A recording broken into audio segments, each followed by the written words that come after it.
Hi, I'm Calvin Emanuel.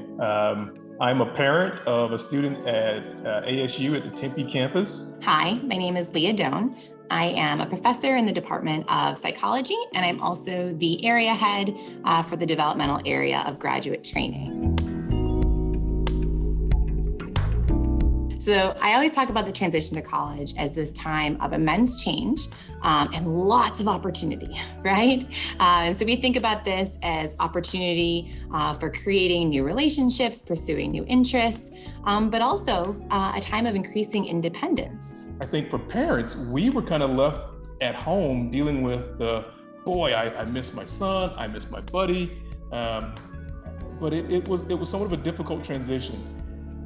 We wanted always to be the best for him, and we felt as though we gave him a strong foundation, and this was the chance for him to step out and test his wings and grow and develop on his own. And so he participated in the on-campus events, went to sporting events, and he really became a Sun Devil. And I think that's when we got it forks up. We were all in, and we were celebrating with him. So I think some of the growing pains and challenges that we saw our student go through was really around prioritization. And it was everything from hanging out with friends to playing video games to doing homework, going to class. There's a lot of pressure when you first go to college, right? Because sometimes you don't know how to do laundry by yourself yet, right? Or maybe you haven't had to think about planning what your days look like. There's actually a lot less structure in college environments than there are in the learning environments that most students are engaging in before they get to college. So it's really thinking about students becoming their own kind of agent. As parents, it began, whereas before we was at home, we would be on top and say, hey, you've got to get this stuff done. All of a sudden, there wasn't that parent there every day checking in on how things were going. And it really became a place where he had to drive and get these things done. I think families can actually be a great support for students. And the most important thing is not necessarily telling your student what to do, but really keeping those lines of communication open to listen to your student. For parents, you always want to be there to be the director, the person that's helping to drive a lot of these things. And I think the biggest change for us as a family became we were no longer the director, but more of a consultant.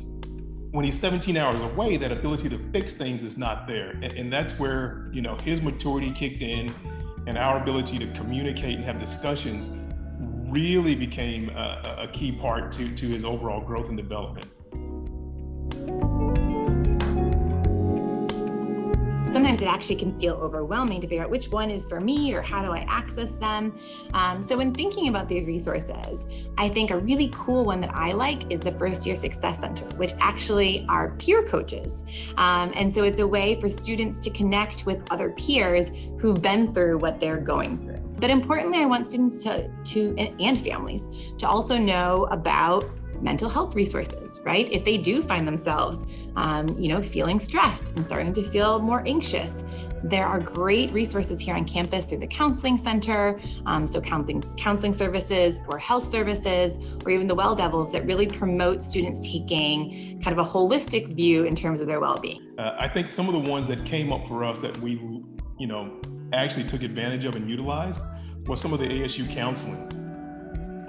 Transitions to college can be stressful for students, can be stressful for parents. Just to have a third-party person to have a private conversation with around some of the challenges was very helpful for us.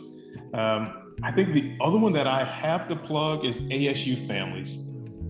For us, it gave us a chance to get connected to the university, participate in the family day events, but it helps us feel as though we're a part of the university as well.